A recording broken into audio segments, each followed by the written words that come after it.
Hello, everyone. Welcome to the channel for an author interview with someone I am thrilled to welcome, honored to welcome. We have here not only an author, but a distinguished narrator. It's a 2-for-1 interview because I love great authors, I love great narrators, and we have both here, 2 in 1, and someone who is also a readathon host extraordinaire, just been hosting these amazing readathons over on the Key Market Discord and your YouTube channel. And so that you've just brought so much joy to my life and other people's lives the last few years, being a pillar of the indie community. I welcome A.R. Witham, author of The Legend of Blackjack and the Locke Institute trilogy, with book 2, The Trial of Rooker Flynn, having just come out recently, which I read and loved. And so I get to welcome a wonderful author to the channel. Welcome, Andy. How you doing? After that introduction, how could I be doing badly? Do you know how welcome. Yeah, do you know how much fun it is to do your own narration of your own books? Like, because I mean, you know me, all of it is like kind of passion based anyway. Yeah. So like being able to just do it, and like if you have the skills and the training, it makes it much easier. Like, I don't recommend it for everybody, but you know, if you spent 8 or 10 years on stage, it's like, yeah, just read the damn book, you'll be fine. And it's a pile of fun to go in there. It is ridiculously time consuming, but oh yes, I can imagine. But I think it has a certain added charm, just knowing that you did write all of the words, all the dialogue, you created the characters, and so you can infuse, you know, their essential personality as you do their voices, and I know it's just it's not even, you know, a secondary interpretation. It's right from the source himself, and I love it. I adore your narration. It's a comfort listen at this point for me anytime I get to listen to one of your books, and so I eagerly await book 3 of the trilogy, because I finished book 2. Oh yeah. And I was like, wait, where's the next chapter of the story? I need to continue. I need to go on. So that's where I want to be. I don't want to finish, you know, a book, a middle book, and be like, oh, the next book, whenever I'll get to it. I want to be able to go right into it. That's the feeling I want to have. And I know you wrote this whole trilogy kind of, and as kind of first before you published any of them, right? So we have the third one, maybe ready to come out soon. I don't know when, but I'm ready. I'm ready for it. Whenever it will be. Nice thing is that I think so the book was written I don't know, maybe a year ago. Like, all 3 books were done, but the problem is done doesn't mean done, because you need to then send it to the line editor, who needs to make their adjustments, and then you need to send it to the proofreader, who then needs to make their adjustments. That's 2 months. Then you need to do the audiobook. That takes a month to record, and then another month to edit. So when you're done, you're still 4 months away. So like the audiobook for Crimes wasn't ready until like 3-4 weeks after publication, despite the fact that it had been done for a little bit. And then with Trial, the audiobook got done maybe a month before the book came out. So the audiobook was available at the beginning of January, when the book wasn't available until January 31st or something like that. And then I think with the execution of Rooker Flynn, I'm 12 out of 20 chapters done, plus the prologue. So my goal is to have it all done before we get on spring break, recorded. And then it'll take a month to edit after that. And then like the audiobook might be released in like July. Oh, I love to hear it. I won't have to wait more than a few months. I do find I love binging. I love being immersed in a certain story and world, and to have momentum with a story before I start to lose details. And so I struggle sometimes reading sort of volumes in a series with like a year or more in between. Yeah, totally. And like, I just finished the trilogy by Ed McDonald, the Red Winter Chronicles, and I read each book upon release. And I liked book 1, I was into it, and then I waited a year for book 2, and I think I just lost momentum. It's epic fantasy, a lot of details with continuity, and I didn't love book 2, and then I waited another year for continuation, and like to get right back into a POV character after a year, and it's deeply like emotional and psychological. It was tough, and so like that whole series just maybe it would have worked better if I had it to binge, but as it was, it did not really work for me, that ending. And then so I was in a bit of a rut after finishing that, and so I come to a nice change of tone to the Trial of Rooker Flynn, something that had more punch in its voice and more childlike glee to it. It is gritty, but you have this trademark, this very A.R. Witham unique voice that mixes childlike whimsy and adult kind of wit and grit, and so it's unlike anything I've ever read. And I thought about this with Legend of Blackjack, which was that I'd been reading a lot of adult, like purely like adult fantasy leading up to that in the last bunch of years when I got back into fantasy as an adult. Things like, Malazin behind me here, and Wheel of Time, and it can be, sometimes they inject some humor in, but overall it could be a little grim, a little depressing for long stretches, very intense, world-shaking stakes, and I felt like coming to Legend of Blackjack, you took me on just this fun, heroic quest with young Jack Swift, and kind of gave me permission to be a kid again. And it felt great. And I had a blast with Legend of Blackjack. And I want to take you back to that time a little bit, a few years ago, when you wrote that. Did that at all take you by surprise with how it kind of caught on in the booktubes? I noticed it because a bunch of booktubers I follow, Nico, Andrew, they were reviewing it and raving about it, and other people started to read it, and I'm like, oh, let me see what this is all about. And then kind of caught on, and a lot of people were reading it, and it was getting some hype. Did you expect to have an audience for it? Were you writing just for you back then? Yeah. What was that like, finding an actual audience of people that were not your immediate friends and family? I was not ready at all. Like, I was like, this is all kisses from me, kind of my ode to the things that I like about fantasy, and that kind of coming of age story. And I like taking somebody from our world, so you can take that perspective that we all share and have, and then injecting it into something else. So that what's magical about that world feels more magical, because you're coming from a perspective of a 21st century human in America. And so all of this stuff is like, what the hell? I love that sense of wonder that goes along with all that stuff. And to me, like, I don't like magic systems, because it, like, I know I will find the Brandon Sanderson book that I like eventually, but whenever I get a magic system explained to me, then it's just science, and I'm like, okay, whatever. I like the idea of wonder and mystery and something that's beyond your ken. And so that's what Blackjack was. Was that a story brewing for years and years, or did it kind of forever, did it come to you quickly? Or it was brewing? Okay, nice.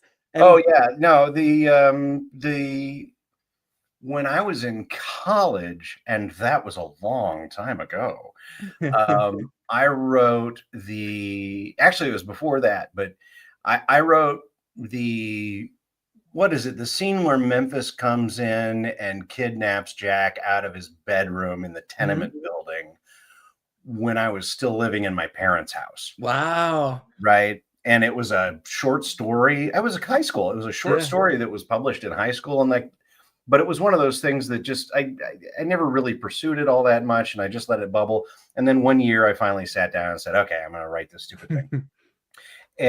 But I released it because I had it. And I was just like, okay, there's an opportunity to publish. We'll just throw it out there, and I'll be able to get a paperback copy of my book. Okay, that'd be pretty cool. And then and it's not like it's this stellar success, but I did not expect that many people to kind of grok onto it. I think part of it was that for whatever reason, at that particular moment in time, enough people read it in the same kind of 6 or 8 week period where it hit a boiling point where enough people had heard it from 7 different sources that they were like, okay, what is this stupid thing? And then they got into it. And, at the end of the day, there were pictures. So really, that's what made it.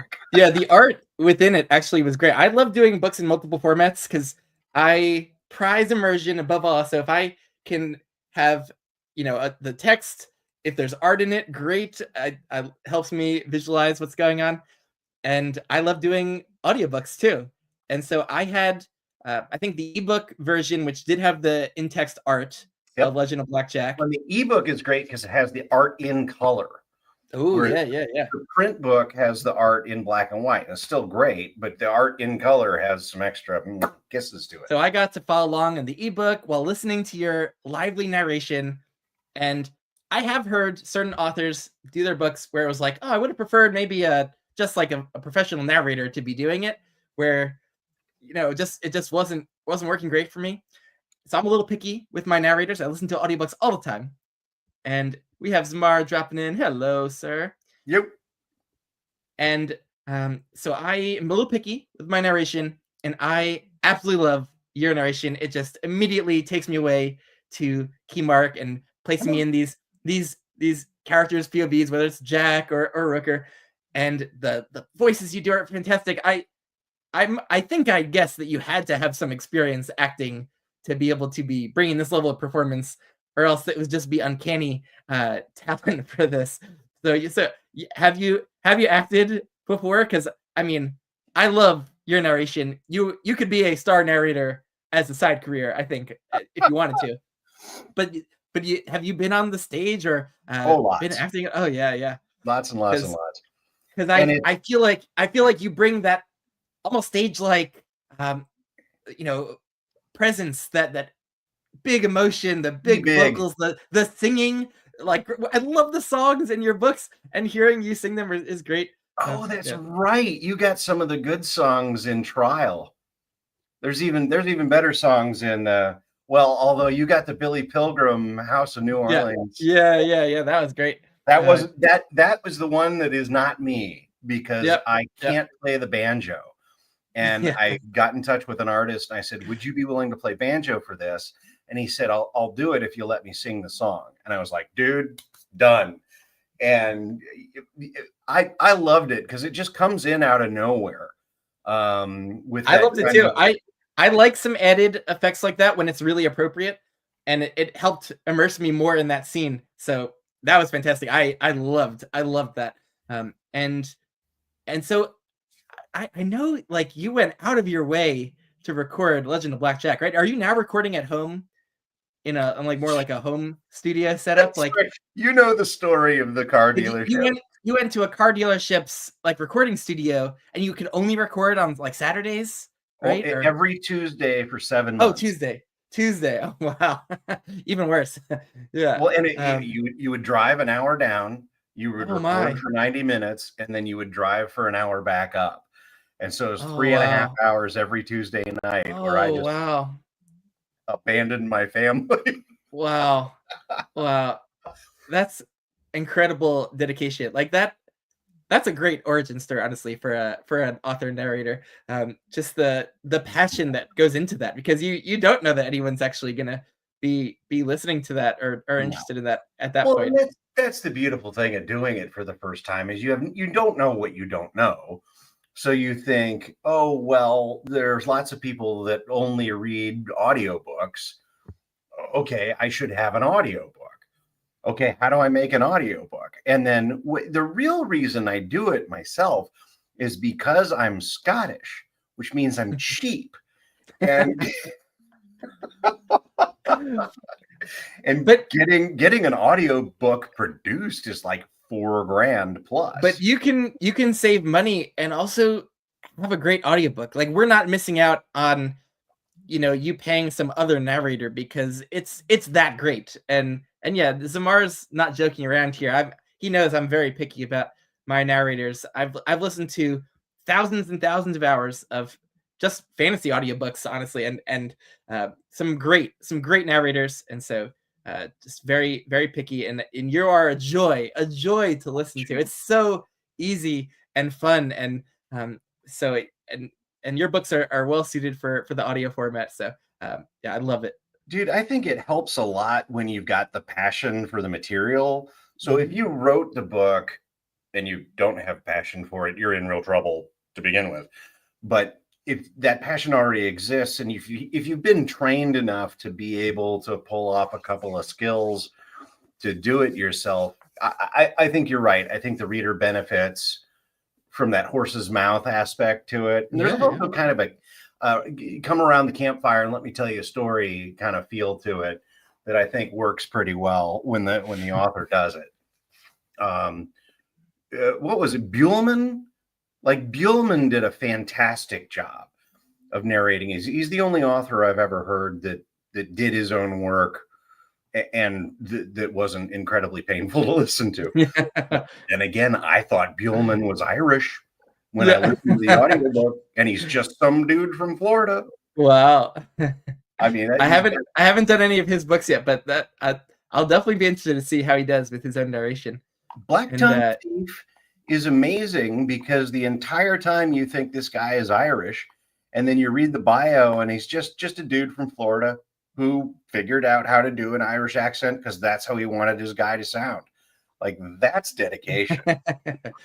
so Mark's wondering about editing. So I find editing just like YouTube videos very painful to get, edit out little cuts and for the audio to not be horribly disjointed. Is that something that is a bit of a challenge, or that you've kind of figured out It more is as you've done it more? so much of a challenge that is the one part I hire out. Ooh. Yeah, yeah. What I I did yeah. figured out what to do was I saved myself money by doing all the cuts because this is what it sounds like. This is what it sounds like when you do the audiobook, okay? Rooker turned at the sound of the cranking Rooker turned at Rooker turned at Rooker turned at the so you cut out all that garbage. And so you go, oh, okay, here's the one line I want. Here's the one Yeah. line I want. Here's the one line I want. And you get rid of all the garbage. Then you give it to a person and you go, here, you make it do the things that it's supposed to do. Yeah. Because Okay, that makes sense, because I mean, this audiobook that I just listened to, Trial of Rooker Flynn, it seemed professionally produced. Like, the audio quality was great, the editing was seamless, just like normal ones I listened to. So that does make sense, and the narration quality too. yeah, Just if you can tell it's like that bane of the indie author. If you can tell that it's an independent production, you've already lost the audience because they don't want to give you that grace of, yeah. oh, there were 86 misspellings, but that's okay. All the paragraphs were formatted incorrectly, but that's okay. No, they don't want to do that. They want to read the damn story. And anything that gets in the way of the immersion of the story is a failure. So yeah, for me, it's maybe 30 hours that I don't want to spend. It's knowing that the production quality is going to be correct and all the audio is going to be balanced. So when I'm yelling and screaming like Rooker, and then when I'm really quiet like Farah, all of that is going to get balanced out. By the way, out of curiosity, one of the things that people like, less so crimes because they're just kind of being introduced and you don't really recognize that they're real people yet. But with Trial, you get into the idea that, oh, some of these tertiary characters are like real characters. Are you a Copper Dave guy? Are you a Patch guy? Are you a Billy Pilgrim guy? Are you a Yenrab guy? Like, which one of the characters, the side characters, jumped at you? So in a previous life, I was a bit of a hobby musician. I sang a little bit in college. I went to the Pacific to be a volunteer teacher, and I picked up the ukulele there, and I started playing that all the time, and so I felt a real affinity for Billy Pilgrim. He was my guy in as a side character in Trial of Rooker Flynn. So, I mean, You're it's not wrong. it's something where if you see yourself in characters, it's just so easy to, place yourself in their shoes and to understand, their experience a little bit better and see where they're coming from. And so I enjoyed it. And so yeah, I would say as the side character, he stood out for me. And love the music. The songs also just added so much joy to the book and the audiobook. And so I would say Billy Pilgrim, but this is the book where the main character, the POV, Rooker Flynn came really alive for me in this book. And it usually takes me, for most series, I don't really get into them even in most first books. It takes me some time spending time in the world with the characters. It's not until usually sequels where I start to really feel like I'm living with these real 3D characters and the situations feel more real. So and your books are not long. They're like Oh, sort of I'm mid-sized, confused. like uh fantasy. Yeah. So I read a lot of chunkier books too, where a single book might be the length of two of yours. And so I've started to really get invested in Rooker through this second book. And I'm curious about this because you had a very successful launch with Legend of Blackjack, your flagship character in the title, and Jack Swift, and now becoming a more of like a supporting actor category kind of character in this series, and a different characters kind of taking the center stage with mostly his POV. And I feel like it's just a very different type of character study. With Jack, you have someone who is just one of a saint of a kid who is such an amazing heart and loyal and brave and courageous and uh, romantic, and just to then pivot. I feel like maybe part of you'll have to tell me what you were thinking about, but I feel like you were wanting to explore a very different kind of character with this trilogy, one who is a bit more maybe complex in their morals, or growing in their morals and beliefs, or one who has more to change, possibly. Some Wait, who's not always Rooker has morals? gonna who's a bit of a rogue. I'm wondering about the decision to move away from Jack as the primary POV, and is it the desire to kind of explore a very different kind of character at the heart of the tale? Well, that's a big question. Okay, okay. I promised myself I would ask you a couple questions, but that's a great question, so I need to answer that. Okay, my problem with epic fantasy is I get 8 or 10 books about this guy. And this guy is on a quest and he's going to go and do these things. And by the time I get to the third book, I am bored to death of that guy. Now, usually the solution to that is okay, I'm going to introduce a second POV. I'm going to introduce a third POV. The longer it gets, the more POVs we introduce Wheel of until Time. Yeah. Wheel of Time, until we get to a point where I don't even remember who's talking. Right, my brain is not big enough to figure out what's happening in book 7 because I've lost the thread. And so what I wanted to do was there's kind of a long arc for Keymark. And so I said, you know what? The more time I spend with just Jack, the more bored I'm going to get of Jack. So instead of telling this long arc of this story of Keymark through just Jack's eyes, I'm going to do a series of books where we switch to a different primary character. And you've got all these characters in Black. You got 7 big characters in Blackjack. And I'm like, you know what? I'm gonna pair him up with one of them. And Rooker was the next obvious one. Actually, you've read the second book, so I can say all this stuff. Okay. So Blackjack, really, the whole thing is a coming of age story. The very first thing is the attachment to the parent, right? Daddy, why don't you love me enough? Mommy, why don't you love me enough? Oh no, I lost mommy. Oh no, I lost daddy. What will I do? Right? The whole father figure thing is what we're exploring in blackjack.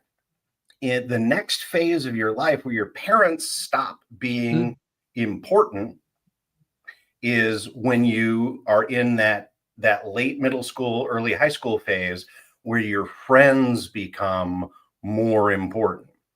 And so since you're done with Trial, I can say to you what this trilogy is about is friendship, right? At the end of the first book, there's no way to see that. Yeah. Because, spoilers, the best friends I have ever had are the ones that I have had arguments and fights with, where the friendship was worth saving for both of us. And we came back together and we did that thing where the Japanese pot has broken and we mend the crack with gold and we put it back together and it's stronger than what it was before. And to me, that's what's worth exploring about friendship. I big part of me just wanted to do, Butch and Sundance. Hey, these two guys are going on adventures. We're gonna figure it all out. And to me, I hate to say it was too easy because I can do that really easy with good dialogue. Dialogue is the thing that I get hired for. So that seemed too easy. So I was like, okay, if I'm going to do it, I need to get these two guys together and then I need to break them. And then I need to earn that stripe of gold back and have kind of forgiveness be the key to creating that gold to reform that friendship. So that's a long-winded way of saying I think I'd get bored if it was just Jack all the time. That is so fascinating to hear that your thought process behind that, because that was kind of the sense I got of why you would shift would be to kind of explore something new and to not just explore the same kind of character beats and just like a different new plot. Or he went on a very complete arc in that in Legend of Blackjack. Yeah.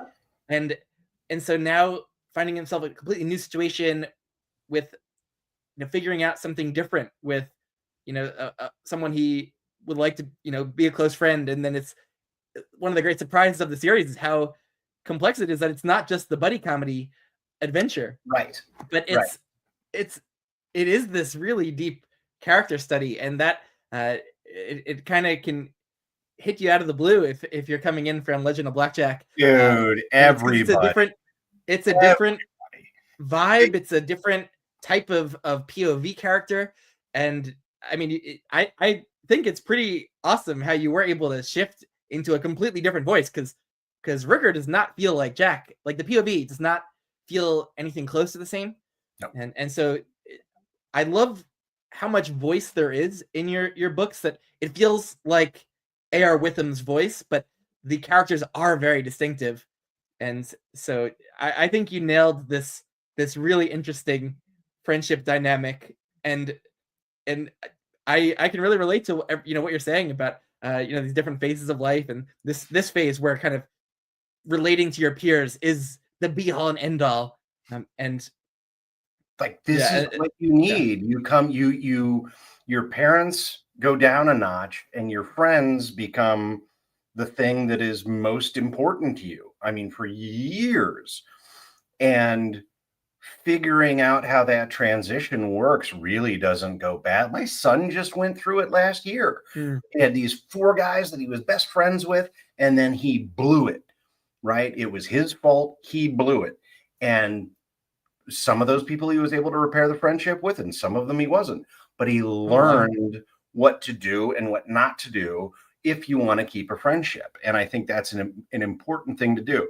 And Rooker's so freaking immature that he's never bothered to keep a friendship his entire life. He's never even been been given the opportunity to have one. He's been betrayed by every single person he's ever known. So it's like there's no reason Rooker is pursuing a real, genuine friendship, right? This is a guy who's going to use you for what you're good at, right? He will break Jack out of the other prison camp to get him into his prison camp so that Jack can get him out, because Jack will come up with a plan. There's no friendship going on there. There's leverage. And it's uneven because Jack is such a pure heart. He wants Rooker to be just this pure friend, and so there's this unevenness to the relationship, and the way that it plays out is surprising and unpredictable, and through 2 books, I think satisfying. The one thing I'm interested also in asking about is the decision to split it into 3 books. And so Sure. I feel like there's real advantages and disadvantages. Like with one, if it was one big book, then people just go from part 1 right into part 2, and maybe they give more. Maybe I came out of part 1 maybe not so enthusiastic about. I hadn't fully gotten into the setting, the characters. Like I was, I Okay, maybe would now have I'm going to benefited say from the being able thing. to go right into part 2. I got to say the thing that I wanted to say. Let's be honest. The reason we're having this conversation is because you read Blackjack and you thought, you know what, this is not normally my thing, but I liked the whole Yeah. kind of quest thing and they went along on places. Okay, cool. You read Crimes of Rooker Flynn and you're like, definitely not for me. Right? This is like it's quirky, it's weird, but this is not really my kind of thing at all. And then what I can't figure out is that you read Trial and liked it because what I thought you didn't like was tone, right? The voice, it was too quirky and too zany. And I thought, okay, there's no way I'm ever going to win Ben over because the tone never changes. And the fact that again, once again, I need to thank Witch Queen of Redwinter for being the book that set everything up. But I was shocked for you to come back with I liked this rather. I thought absolutely I'm dead with Ben for the next 2 books, no matter what, because the tone's not changing.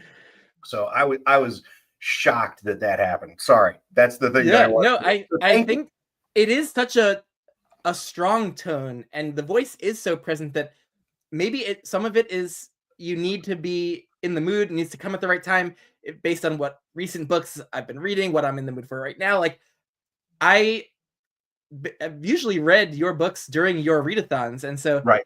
it just feels like the right time to do it. And like last summer was when I read Crimes of Rooker Flynn, and maybe that just wasn't the right time. And I was actually commuting to New York on those days, and I was tired and trying to read the ebook on the train or listen to the audiobook on the train or while I was walking around New York, and it might not have been the right context for getting immersed. Whereas I've been working from home more recently and able to just like sit down in a quiet place, just be in the right headspace for it, and just get lost in it. And so I would say it's not the voice or tone that was the issue with book 1. I couldn't sink into the story. Like I wasn't finding myself fully there, invested in the plot, fully invested in terms of like putting away my suspension of disbelief, really being there with the characters, feeling like they were real. I wasn't able to escape into it and get invested in it. And you didn't. One thing I got to say real quick is that coming out of Blackjack, if you're expecting Blackjack Part 2, like Crimes is like a slap in the face, right? It's just like, whoa, what is whiplash that goes along with that book? And either you can buy in or you can't. But with you, it was like, no. And then you got into the second book, and it wasn't until halfway through that you clicked with Rooker, right? Yeah. So where did that happen? Oh, good question. I think this trilogy takes place a lot around this kind of penal colony. Almost book 1 gives off kind of like Lord of the Flies vibes a little bit, like these inmates, these it's a students very proper are we're getting the lay of the land at this school institute penal colony type place, and I found myself just maybe having spent more already time in the setting, so that like the setting was established, the situations. I feel like maybe more than anything, it was the development of Rooker and Jack's relationship that gave me something to really latch onto, of like, all the things that you're saying about, friendship and teenage boys, and how, there's fractures, and then can that be repaired? loyalty being tested or personal growth happening, that this kind of conflict at the heart of this one gave me something really emotional and clear to latch onto and be the kind of emotional core of the book. And Rooker's internal conflict around that I found compelling, and seeing how he was going to deal with that. Would he change in certain ways, or would he stay the way he was before? Like I was interested to see how it would play out for him. And yeah. So at the beginning of the book, Rooker just gets worse, right? Yeah. He says, you know what? In for a penny, in for a pound, screw you, kid. And does everything he has to do to position himself in the best place possible. Then, weirdly, Jack comes back, and Jack takes what he's learned and applies it. And then you've got that conflict from that point on. Did you find yourself being intrigued at the point where we came back to camp and we had the murder mystery or the betrayal mystery, where Rooker thought he was the one who was going to be called out? Did it happen at the treehouse section where they were both Jack was forced to bring Rooker along because he had the spy glasses, or was it not until we got to Bounty that you started getting into where Rooker was coming from?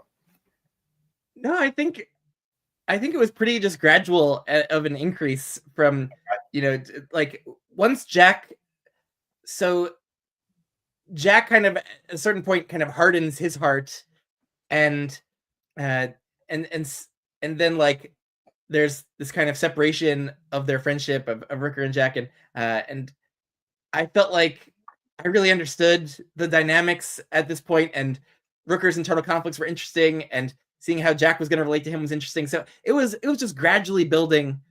Okay. I think once, and then just as we get to Bounty, the setting kind of changes. There's almost like gladiatorial games. I love that type of thing. Dude, Bounty is so totally necessary because you've been stuck in prison for so long. It's just like, we have to go somewhere else.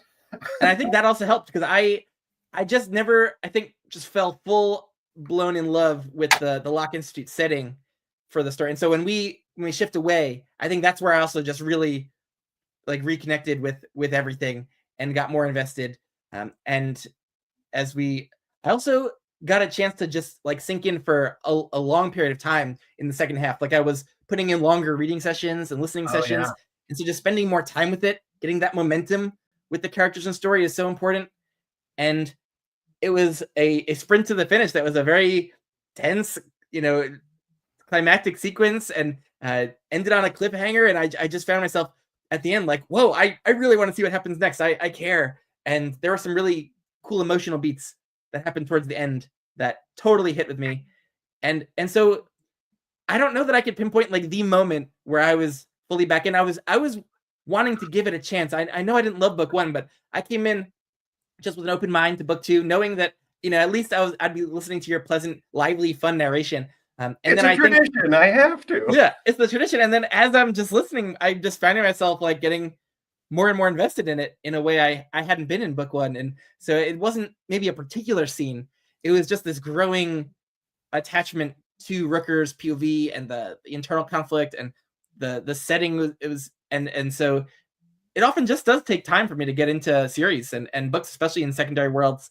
And so I think part of it is just the time that you spend. And your quirky tone worked for me in Blackjack. And so that wasn't it.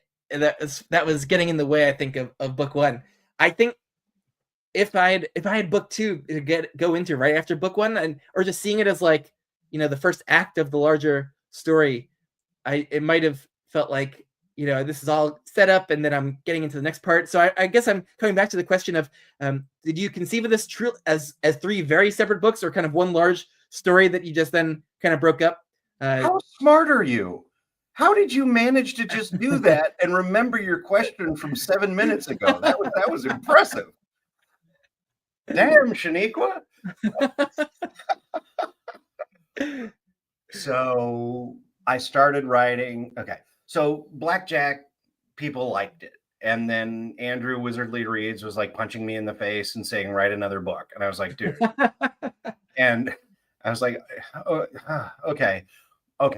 And then so I started putting it together, and I had Gerbo Whip Marples as a character back from the Quentin Tarantino days when I was working for him. I came up with this librarian character that was this, clutch your pearls, don't break the rules character. But when I started writing the Locke Institute, it was an all men's prison, because I didn't want to deal with how do you stop from getting raped in a prison, because I don't want to discuss that in the writing. And I felt like if I didn't address it, it'd be a failure as a story. So I started writing it all guys. Number one, that doesn't solve the rape problem, but two, it also doesn't solve an all male cast is the most boring thing in the entire world.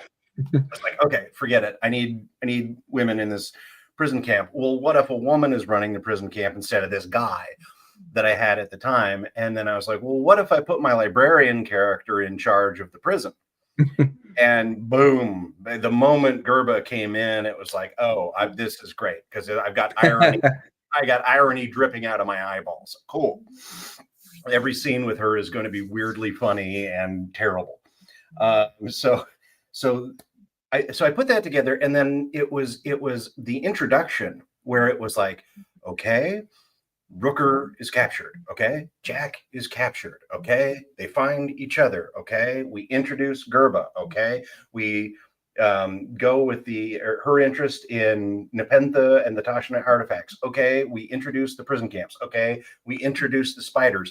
And by the time that was done, I was 100 pages or more into the book. And I thought, okay, this is going to be too long, because I don't want to write a 250,000 word book. And that's what it was sizing up to be. So I said, okay, I'm going to go back and rewrite the first act again, and I'm going to streamline it so it's nice and quick, and I get this done in 30, 40 pages. And it sucked, because it was too fast and too much, and there was no emotional resonance to anything. So as soon as I figured that out is when it became 3 books, because I was just like, I cannot, I'm not going to write a 250,000 word book. So if this looks like it's going to be 250,000 words, we're going to break this up into manageable, chunks of book that are 85,000 words, and you can read them in 5 days and be happy, as opposed to feeling to climb this mountain. Yeah. The big chunkers, like, honestly, like, they are intimidating. So, like, I have Dragon Mage here. I haven't read it yet, but this is like, I don't know if she's planning more books in the series, but it got amazing reviews and hype, and it seemed like a story I'd be interested in. And it's a pretty big chunker. This hardcover is more than 800 pages, and like, it's a story I really want to read. But I have to be honest, I probably read like 3 of your books before this one, because they were shorter and they're easier. You can bite size them. And Dragon Mage is an exact example for me, right? I will read Dragon Mage with you when you're ready to go. All right, I'll use that as my excuse to read the damn book. But when I am looking at something that's uphill 800 pages, I'm like, do I really want to start this? Because if I don't love it, by 150 pages in, I'm absolutely going to DNF it, because there's no way that I'm going to commit to the rest of it, waiting for it to resolve into something that I can jump into, which is also which is also part of the reason that I write so fast, where everything is kind of, let's go. Because I'm a screenwriter. We get 120 pages, dead space is death. So anything that's fat has to go. But yeah, this one came pretty fast too, because it sounds like Legend of Blackjack was brewing for many years, and then this one comes out of the success of that, people badgering you to write something. So I mean, it took 2 years. I mean, it took 2 years to write all 3 books. And then, you release the second one, your first one, you're moving on to the second one, you're moving on to the third one. And then now, execution is in the very, very, very final stages, and I'm working on the 5th book. So it's just, you kind of like, you look at the authors that you want to emulate. You cannot be, if you're an indie author, you cannot be one of these guys that releases a book every 2 years and it's okay, because people forget about you and they move on. And your books aren't popular enough or advertised enough, or, have enough weight behind them. Sorry, I was looking at Twiny's comment. Yeah. I want to go back to one of Pete's comments earlier too. But you got to release quickly. So really, that's what Rooker was about: is figuring out how can you write a book in 6 months, knowing that it's going to take another 2 to get your edit done, and then release every 8 months or so, to see if you can carve out a path, into having an audience. But yeah, it really comes out of me DNFing so many chonkers, like Eye of the World. Right. I read that first book and then I saw that there were 12 more books or whatever it is. And I was just like, I don't like this that much. And that was the other thing too. It was important to me that people be able to jump into Rooker Flynn without having read Blackjack. With book number 5, it'll be important for people to be able to jump into that book without having read Jack or Rooker's story, despite the fact that it has plenty to do with both of them. So that seems really smart to me, just as on the outside of the publishing community. But if people just write one continuous series, almost inevitably I just see the readership going down and down and down for all the books, and so your readership for all future books is just a subset of the ones who finished the ones who read the first book and who still want to keep going. And so that makes total sense why you would be kind of shifting the main character and making it able to be entered into by anyone. I think that's really smart. Yeah. We'll see. Let me get book 5 out in the market, and we'll find out whether it's smart or not. Well, and to me, like going back to what we were talking about with, what the hell are you doing? What you do is you pair Jack with the character who is there to represent the next section of what we learn in our journey from 14 to 22. Right. And so, Rooker is the second phase where you move out of mom and dad and move into friends as being the most important thing. So that's why he got paired with Rooker. Before we do, actually, you could do 20s real quick. Write short books, hard special edition omnibus. There will be a Rooker or a Locke Institute trilogy omnibus for one reason only, which is audiobook. Because apparently audiobook listeners get a better deal out of Audible if they spend 1 credit and they can get 3 books for 1 credit. Apparently that's a good thing. So that is the only reason there will be a Locke Institute omnibus. The problem, I know lots of people love going for Rob J. Hayes' Mortal Techniques omnibus audiobook, because it's like 50 hours and has all the books, and so you get definitely better value. I am there right now for the readathon. I'm in Pawn's Gambit. Rob is my number 1 indie author.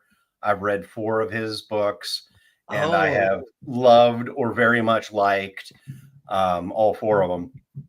Actually, I gotta go for it. I have them. I have not done them yet, but I do want to. Ooh, brother, Never Die as one of your books for the readathon. Actually, or don't wait till the next readathon and read Never Die and Pawn's Gambit, because they're short. Yeah. This would be perfect for the readathon, actually. And they're so good. Yeah. They're so my kind of thing. Really colorful, really fast, great characters. Boom, boom, boom, boom, boom. Well, and then Rob J. Hayes, the reason I first read my first Rob J. Hayes was I started asking around the indie community when I was thinking about Rooker was, has anybody done a book that took entirely took place in prison that worked? And everybody said, yeah, Along the Razor's Edge by Rob J. Hayes. So I read that book to find out whether or not you could do a prison story that was sustainable. Because it's the problem with it is it's a locked box, right? It's that locked room scenario that you get with Reservoir Dogs and lots of half-hour sitcoms where you need to bring a couple techniques to the table in order to make it work. But Rob pulled it off, and I had the audacity to think I could do the same thing too. It is almost the opposite type of story setting-wise to Blackjack, because Blackjack, we're questing through the land and traveling to different places and and this is almost the exact opposite. That's interesting to think about, that trapped room kind of story. Well, and the whole, Rooker's character is completely different than Jack. So writing him is an entirely different thing. And part of the reason the whole thing takes place in the Locke Institute because, okay, we're focusing on Rooker. What is the thing that would be most awful to Rooker? Like in Blackjack, it's, I don't understand anything that's going on in the world. I'm a really smart guy and I'm used to understanding what's going on, and I don't. I have absolutely no agency. I have no idea who to trust. I have no idea what's going on. And oh, by the way, I can't read.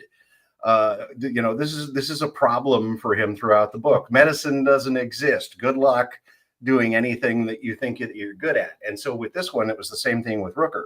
What is the thing that you can do to damage Rooker the most? Well, take away his freedom. Because here's a guy who only cares about being able to do what he wants to do at any given point in time, and then put somebody over him who controls every single move that he makes. He will want to break out of that the entire time he's in this story. So, okay, cool. Tension built in. And also, I enjoy the humor that is the running gag of, things that, Jack says or knows about from the Tashin land that Rooker doesn't know about. Like that just little injections of humor like that go a long way, in a serious story. They keep things light and fun and creative. And so I love that. I love the portal fantasy aspect of that. Yeah. I'm actually reading The Gunslinger right now by Stephen King, which is, I actually don't know what's going on. Yeah, I don't know what's going on with, like, is this Earth? Is it portal fantasy? Like, who knows? I'll probably discover that over the course of many books. Yeah. But one character is actually like from like New York City, and the Gunslinger, like, he'll mention all these things, and the Gunslinger, like, will have no clue what it was. And Stephen King plays it much more tensely and seriously, and for non-humor. But right. So it's interesting just to compare that to what it was like, in your book, just with the difference in tone and how important, like, tone is in the story, and it gives it's like really unique feel for each read. And even if something similar is going on, it feels entirely different in The Gunslinger than it did in Trial of Rooker Flynn. So, Jake is an entirely different animal. That whole world is an entirely different animal. To me, one of the so I always felt, remember back when Marvel movies were good? Yeah. I felt that what they did was they got done with the script, and Kevin Feige, or whatever his name, however you pronounce his last name, went to the writers and said, great, now go and put in 12 more jokes. Mm-hmm. And humor was the thing that held up the ridiculousness of it and made it okay.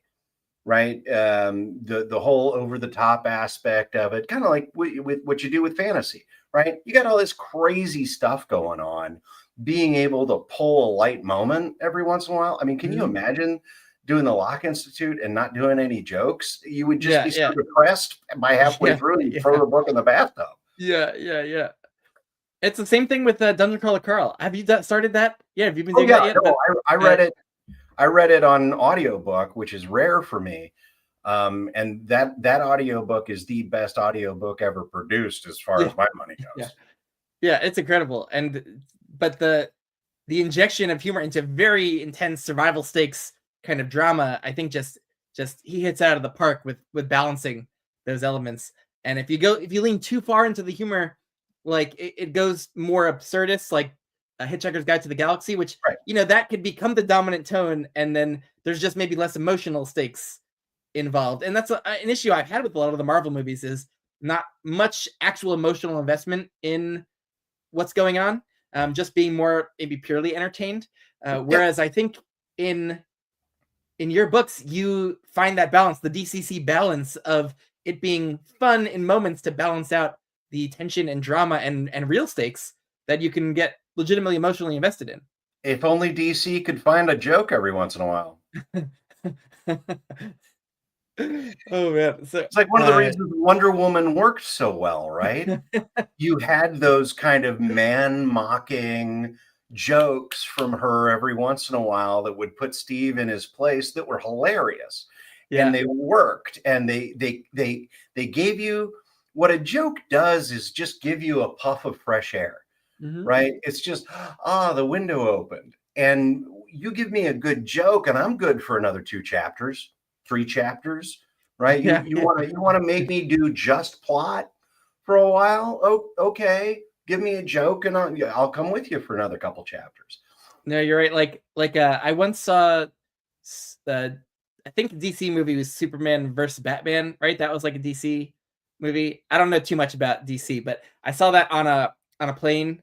It was long, and it was kind of just like grim and plotting, and especially when with superhero movies or with anything where the suspension of disbelief, it's a little campy. Like it has to go so far, your suspension of disbelief, where like bringing in a little humor and irony, and it helps, I think, just limit the campiness, or acknowledging a little bit of the campiness can actually help with the suspension of disbelief a little bit. So much.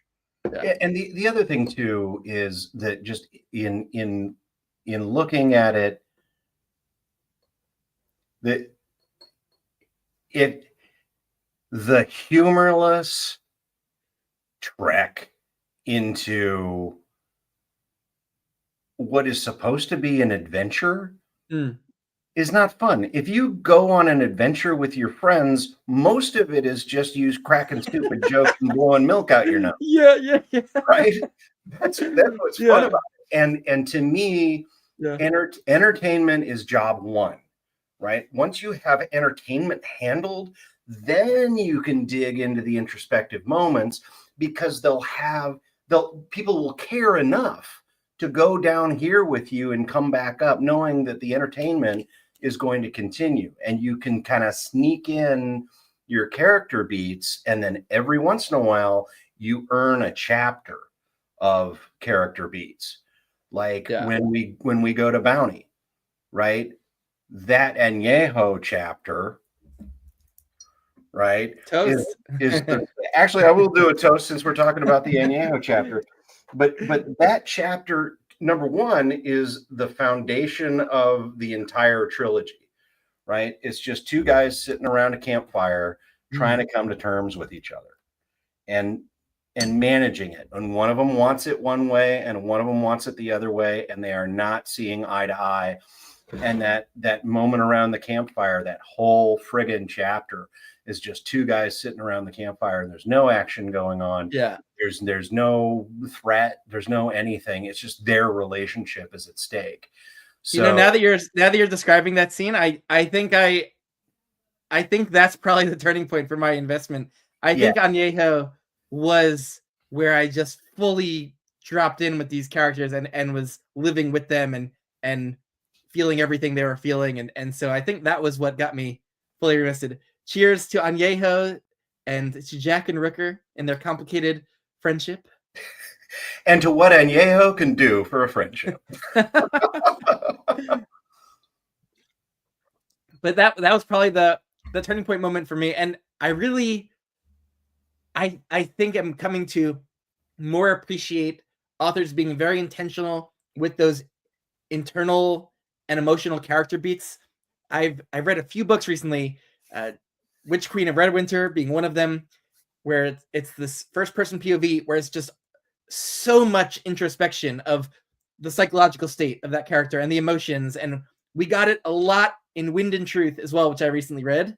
And with a lot of people I've been complaining about, which is that every character was doing this kind of emotional introspection and thinking about where they are in their journey and, just their growth, and a little bit of this goes so far. So far. Yeah. And you can sneak it in the middle of a scene. You can deliver it in subtext if you trust your reader, which I certainly learned to do when everybody picked up on all the subtext in Blackjack. I was like, oh, okay. I didn't need to hit this nail any harder on the head.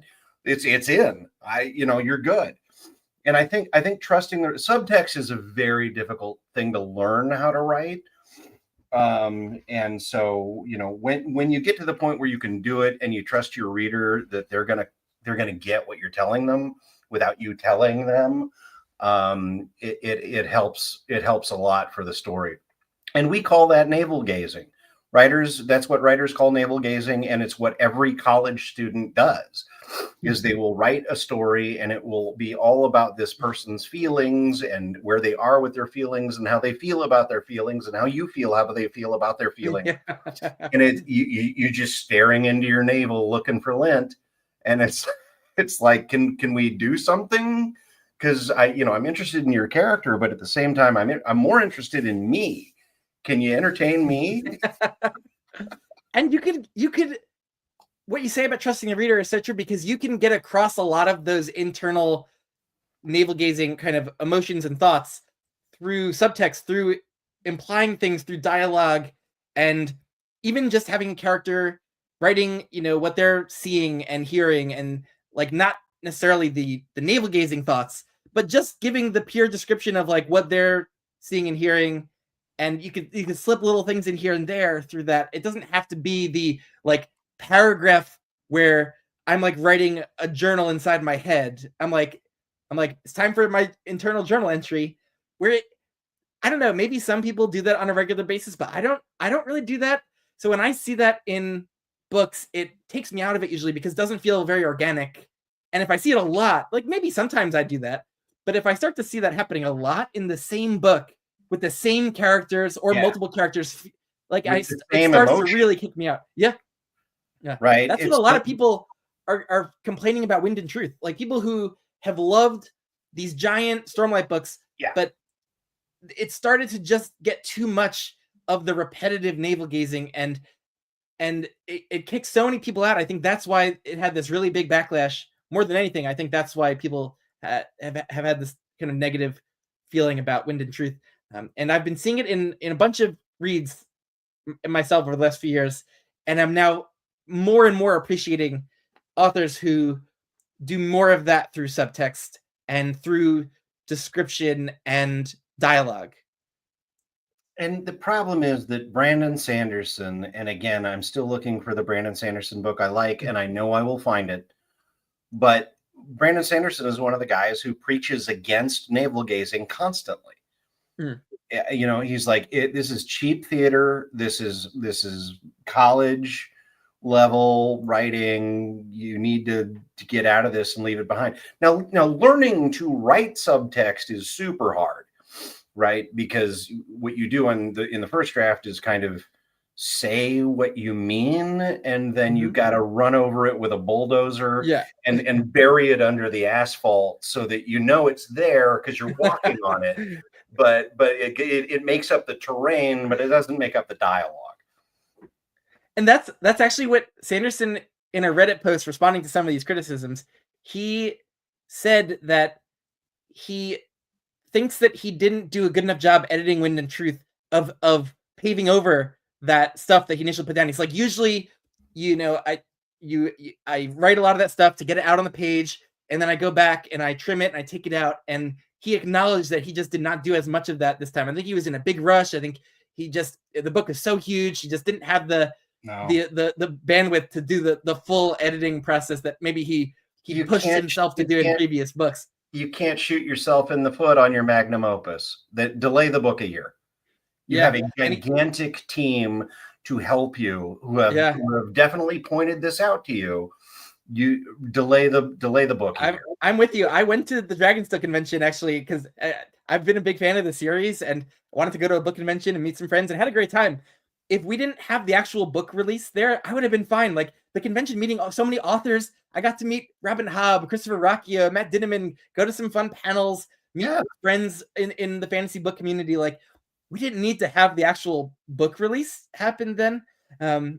And he, I think, put so much pressure on himself to just like get this end of this arc of the Stormlight Archive, and he promised this for the convention for like years. So it was not Too the kind bad. of book you want to rush. You're not Rothman. And it was Actually, Pondering a Pete is still here. I was wondering about Pondering a Pete's so epic fantasy is now dead question. I was wondering what that was in reference to. Oh, I think to you're discussing that you're not into the kind of long hero's journey following the same. It's dead for me. Hero. I couldn't even make it through Dragonbone Chair, and Dragonbone Chair is good. I actually just read that too and kind of struggled with it. The first half of that book is slow as molasses. And I'll never go back to it. I know it's good. I know lots of people loved it, but once I'm like 200 pages in and I'm waiting for something to hook into. And it's just like, I'm just not that guy. I wish I was. Yeah. Now some of these really long epic fantasy series and giant standalones, like the spending that much time with them, just the hours that you spend, the thousands of pages, that can have payoff. That can have massive payoff where you've gone on this huge, long journey with different types of arcs and different challenges along the way, and just the amount of time that I spent, with Rand al'Thor and his friends. Yeah. I didn't love all the books, but I was invested, and by the time I got to the end, it was very cathartic because I'd spent so much time with them. Yeah. And so that can have amazing payoff with, if you're there, if you can have the patience and you are kind of engaged along the way. But if you lose engagement, then you're just slogging through hundreds of pages, thousands of pages sometimes where you're not into it, and that's just torture. So well, and who's gonna get to the end? The diehards, absolutely. Yeah. But it's a shame to lose people. That's why I'm going to break everything down into trilogies where you can hit the on-ramp and read the trilogy without having read anything before or anything after, and still have a satisfying story told to you. Just because that's personal for me, where I don't want to read 2 million words in order to get to the payoff. I think Stephen King's Dark Tower was the last one I did it with, and I liked the ending, but I also didn't feel like it was worth getting there. Right? There were plenty of gigantic places in that story where I was just like, what am I doing here? But I'm a diehard King fan, so I was going to read it. Yeah, but once he injected himself into the narrative, I was just like, okay, dude, stop. I'm ready to go on a trippy ride. I am now into my King era because I've loved 11/22/63. That became last year one of my favorite books of all time. Okay. Just I read it in a couple days, and it's a big chunker. Yeah, it is. And then recently I read The Long Walk and loved that. Loved it. He captured teenage boy like voice and dialogue so well. Like the way that these boys are competing against each other for their lives, but still supporting each other. That was really special. Really. Oh, it sounds like you're a big Long Walk fan. The Long Walk is one of those Stephen King stories that I cannot. Do you know they weren't all boys? Someone commented on my wrap up that I shouldn't have said that they were teenage boys because their age went up to 19. You got 7 facts wrong about that statement, sir. But The Long Walk is one of those early Stephen King stories that I am amazed has not been turned into a successful film adaptation. The problem is what makes King great is the narration, which is why Shawshank was the first Stephen King story that worked. because they're just like, okay, we're just gonna have Morgan Freeman read Stephen King's words. Done. But that's what we're missing in movies. That's like, film has so much going for it with being able to visualize the scenes and the actors and what they bring. But when we read, we can also imagine those things. And we have all of this internal description of introspection, to some extent. Often that's really great. And you get all of it. Whereas in film, you only get what's on the surface or what's said out loud. Right. And so you're missing so much that's core to a lot of stories that get adapted. And it's like, I just saw Mickey 17 actually, and I've read the book Mickey 7, and I was happy that they started the movie with some voiceover narration, and I think it worked really well, and it adds a little bit of the flavor of the actual writing from the book, and you get more of the character that way on top of just the surface that you can see. Yeah. And I love it. And that's a challenge that film has to overcome, honestly. Well, and what's interesting about film and television to an extent is the narration happens in the music. The music is the narrator of the story, because the music is giving you color on how to feel. Oh, great point. I've never thought of it like that. Right. So anybody who skips on paying beaucoup dinero for their music is crippling their movie before it ever starts, because the music is the narration and it's telling you how to feel. But like on the controversial, on the opposite side, on the contra side, for books, I'm always fascinated. Like when people talk to me about my stuff and they're like, oh, I really like this and this and this and this. And you kind of dig into it and you see how their imagination has populated the corners of the way everything works and looks and feels in a way that is not really what you wrote, because they made it theirs during the story. Their imagination formed what the Schick looked like, or what the camps looked like, or what the wall of the Institute looked like. And you give them enough to make something of their own. And that to me is the cool part about books, is because it engages the reader so that their imagination is the one that's giving them the visuals. And everybody has a different visual in their head of every book that they've ever read, unless they watch the movie first. That is one of the magic aspects of books. And it's interesting now that you say that about how people create it, because I'm thinking about people's common complaints of the Wheel of Time, often about too much visual description of the rooms and the drapes and people's dresses. And because he really does a little bit more of that type of description than is the norm. And so I think a lot of people react against that because they don't need it maybe spelled out for them in every new room we go in. They don't mind just, getting a vague sense of a room and being able to imagine it. Yeah. You're good. Opulent gold. Okay, good. We're done. I got it. There's the room. And I mean, there's definitely people fall on different ends of the spectrum on this. Some who aren't big visualizers might really thrive on lots of description to paint, the scene, and to be able to help them imagine it or visualize it. And I definitely am somewhere in the middle, where I like a good amount of description, but I love visualizing and imagining. Yeah. So I like that active part. Ever since I got really into reading, I used to be a much bigger film and TV watcher, but now I watch much less, and I'm almost just limited to like the things that are the most engaging to me possible, because I find I get very antsy and bored more easily with the visual medium now than I used to, that I'm like addicted to reading. Yeah. And just the ability to go at my own pace too, of just being able to like, read at my own pace and read quickly and stay completely actively involved. Whereas like, I'm just at the mercy of the pace of the filmmaker of a TV show and film. Yeah. And the idea of, with television and movies, you're just consuming, and with books and video games, you're participating, right? In the video games, you're participating because you're making choices about what's happening or how this problem is going to be handled.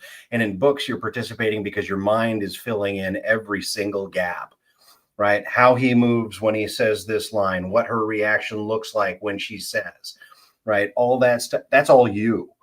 And that's what's so magical about it, is that I can give you a skeleton of what's going on in this story, and I can be descriptive and I can give you dialogue and all that stuff. But you're putting the flesh on the bones, you're putting the costume on, you're putting the hair and makeup, all that is you.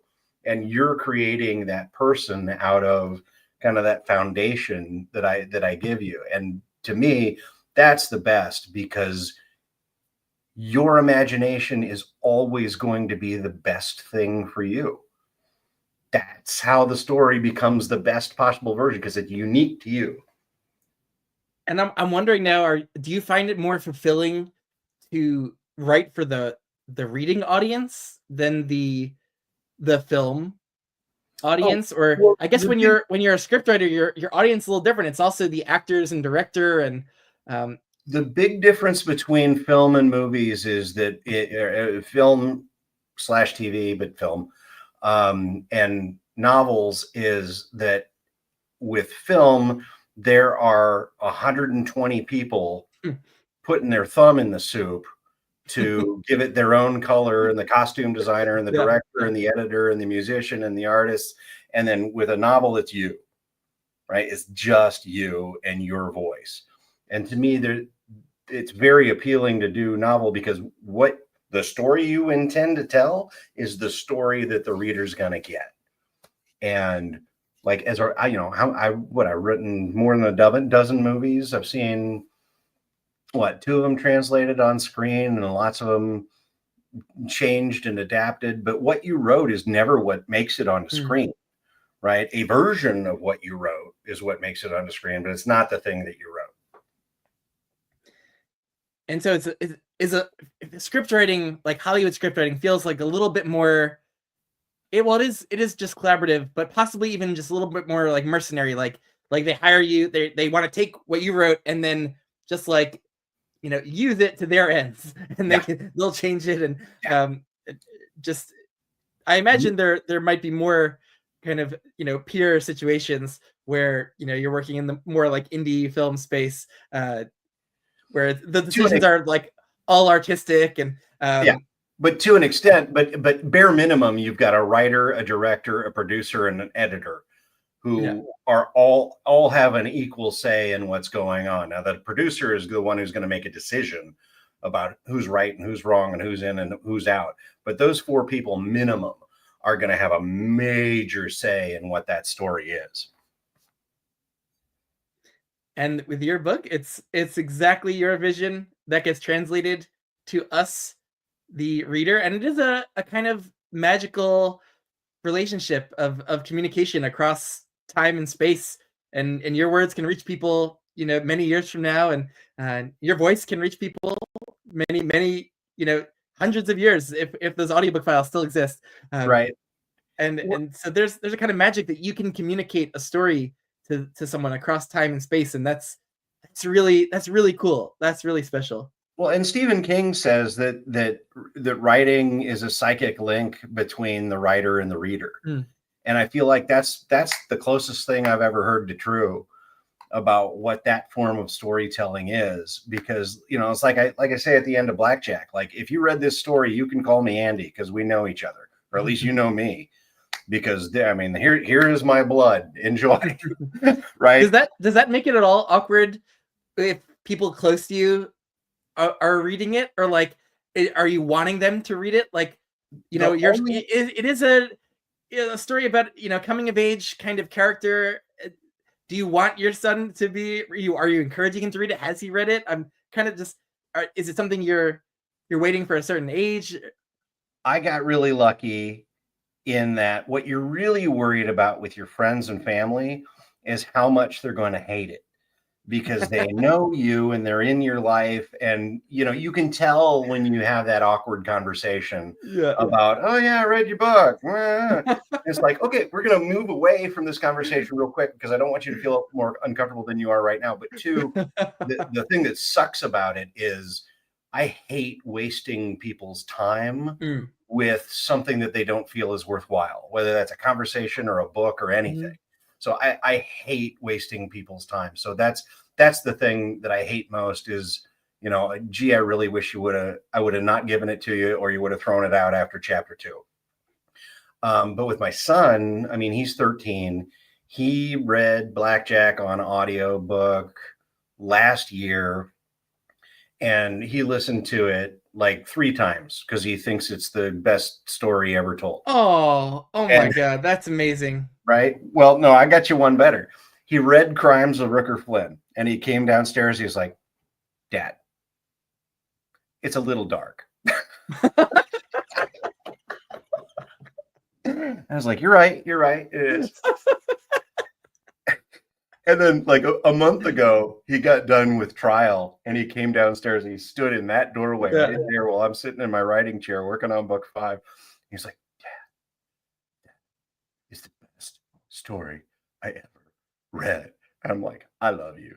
Oh, let's go. Let's go. Oh man, that must make it all worth it, even if you had just an audience of one right there. I'm 2 for 3, man. Oh man. Oh, that's I love that he's into it and that he can be part of the journey along with Jack and you and that adds another layer to your own relationship because you're right, it is like I feel connected to you from reading Right. your books and from hearing your narration, but you know, you could almost connect to your son in a different way through the books, maybe Yeah, than you just would normally. And so that's so special it that is now you super have special that. and something I never expected. And while we're here, we've kind of talked about Act 1 and where you hooked in with Rooker Mhm. and then Añejo and then Bounty. But I just need to ask you, Candlelight, the scene where they go into the tunnels. Mhm. What was your reaction to that?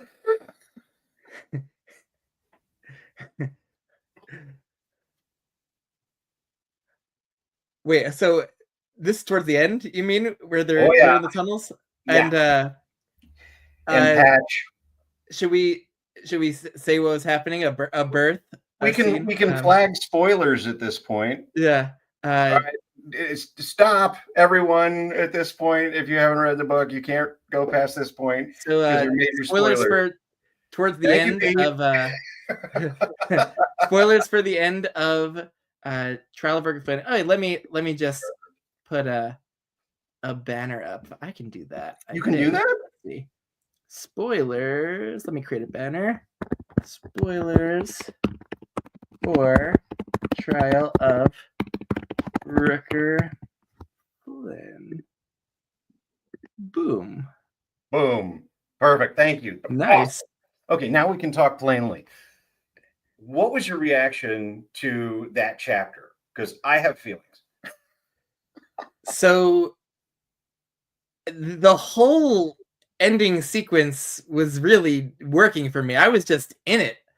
So Patch, um, giving needing to get the Zarian, the operation, Jack kind of braving it and coming to the rescue with that, and the baby, being not viable and kind of being dead. Like that was devastating. I was like, oh my goodness, like this was dark. It felt like a heroic Jack moment. He's rising to the occasion, um and I was excited for Patch to have a baby, and it felt like really dark and grim in that moment. And I was like, I I was feeling like that wasn't gonna be it though. I was feeling like just my sense of the tone of everything and of your It can't sensibility was be that like like, this. yeah, was that it wasn't. And so I was like, is the baby gonna start to breathe all of a sudden? Is like something else gonna happen? And something else happened, which I wasn't expecting, but there was the twin who was alive, and so there was a partial success to the operation. And Yeah. um so if that's what you're talking about, that whole scene, I that it really worked for me. And then on top of that, like that was gritty and gruesome and sad, and then still mixed with some elevation and Hopeful. and hopefulness. And then I really loved Rooker's turn here. First of all, Jack, making sure, even though Rooker has proven that he's turning on Jack, Jack's gonna stay loyal and he values friendship and he's going to go back for Rooker. Like, I was like, yes, Jack, you haven't hardened your heart fully. Let's go. And then he melted Rooker's heart with his own loyalty and sacrifice. And Rooker in the end is like, I gotta give up Venture Brigand. Man, I was not expecting Jack to be like, almost getting beaten to death by Gerba. Like, that got more intense and darker than I was expecting. And because you think they made it through the tunnels, yeah, they're gonna make it out. Yeah. I thought things were heading up for them. Yeah, we're going. And then Gerb is there, and then it's going the opposite way I thought it was going. And so I'm getting, pretty upset that, about what's happened to Jack and hoping that Rooker's going to come through in some way. And he did, at the last moment, giving up the Venture Brigand and knowing how much that meant to Rooker. Like, the emotional arcs and the friendship arc just really came together wonderfully in this last section for the payoff that felt organic and earned. And so, like, yeah, with the tunnel sequence, like, I was just into it. I was just hooked. I was in. And so I was there along for the ride with whatever you were throwing at me, and I was feeling emotions that I think you were intending the reader to feel. I felt like, I thought when I wrote Blackjack that there's a section called Steeplechase where they head into the mountains running from this demon. And you've got this chase that just goes on and on and on. And it becomes more and more evident as the chase is going on that they're not going to make it out. And I thought that was the best I would ever do on tension, in a single chapter. And then Candlelight came along and it was just like, oh my God, this is the most tense thing I've ever been a part of in my life. It was full of tension and emotional stakes. It was great. I think it was a tremendous kind of ending whole act there for the book. So bravo on that. That's definitely my favorite section of the two books so far. Yeah. Oh, it's got a lot of ring to it. And it's a good way to dismount. And the other thing about that ending is that it has what Trial took, what Crimes took away from you at the end, Trial gives you back at the end, because it's a failure still. However, what Rooker does makes the whole thing a victory. And that to me is why Trial is so much of a better book than Crimes. I like Crimes. It's a good setup. It's a good horror movie. It's a good, interesting world building, all that kind of stuff. But the flaw of it that has to be there is that at the end, you have to punch the reader in the face and not give them what they want. And it's like, there's no way to make that satisfying. So you just kind of commit to it and go. But to me, that's the great thing about, for those who can survive Crimes and get into Trial, that ending to me hits just the right way without giving you an actual victory, which I can't give you until later. I was right experiencing what you were describing of it feeling unsatisfying, at the end of part one, at the end of Crimes, and it's necessary setup. Like, we can't just have the Trial of Rooker Flynn book for this to have the same payoff as if we started here, like, compared to having Crime. So we need that setup.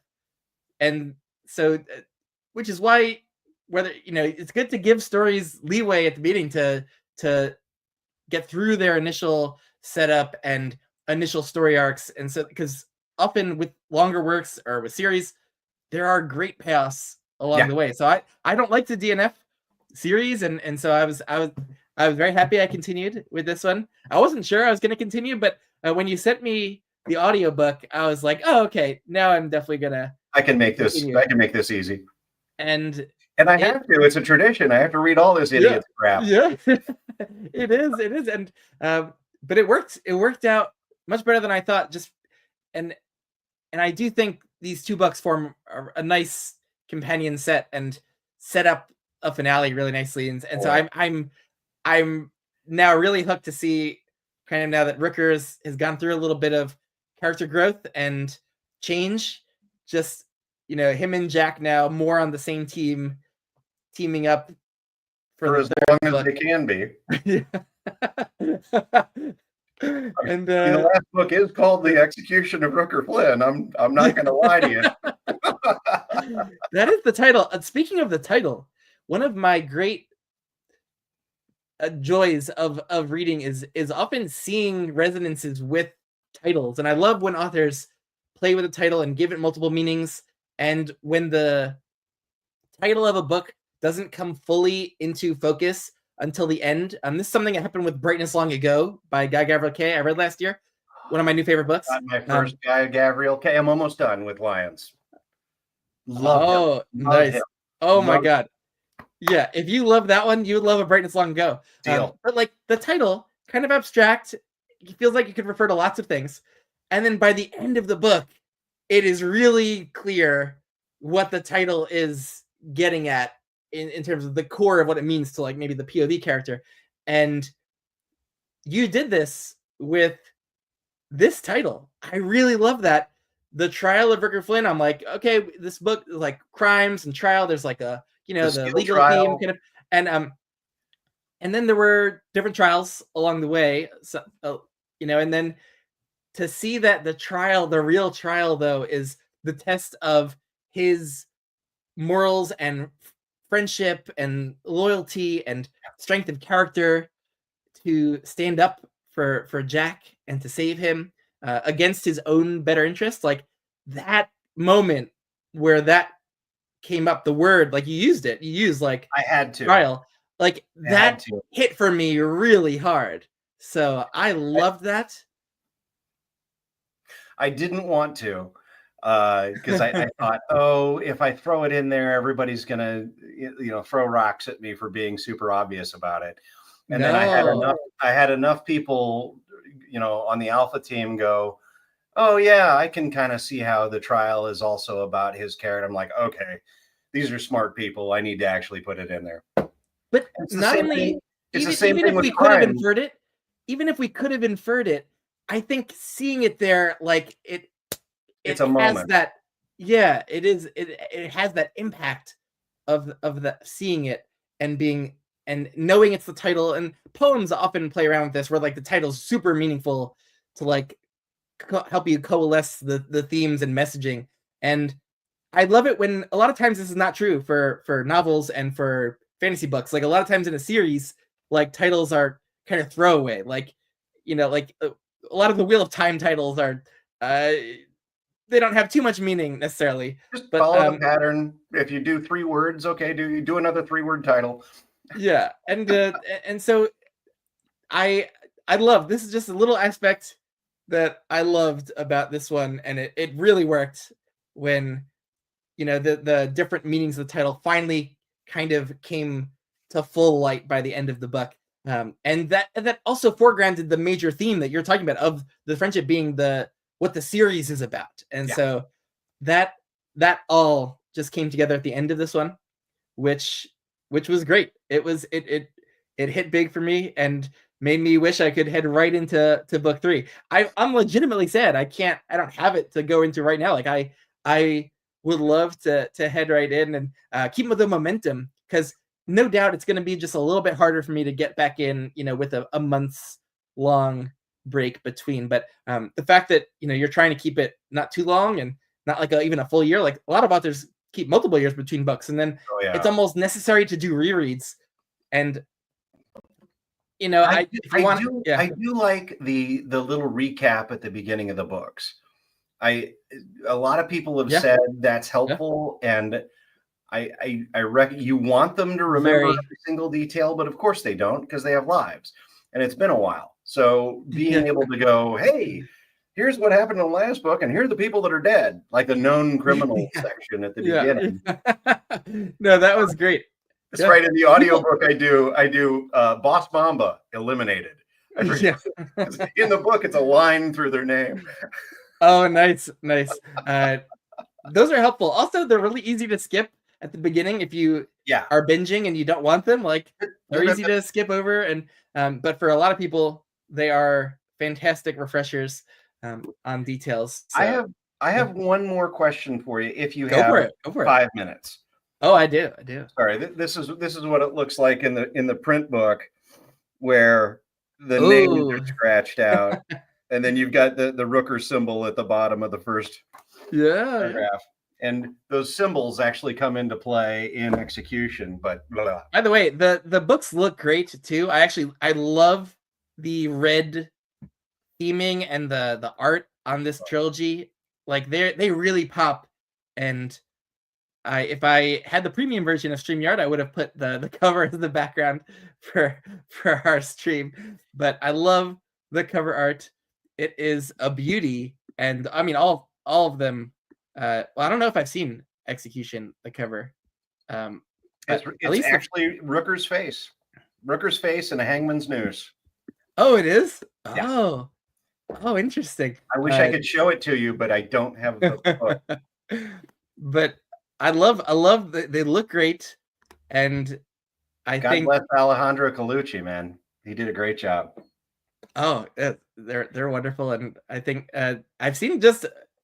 I try not to read reviews on Goodreads or anywhere before I read a book. I like to go in just without being swayed. But looking at the reception, it's like super positive across the board reception for these Rooker Flynn books, and you also have some great like alpha readers and Esme and Josh. Yeah.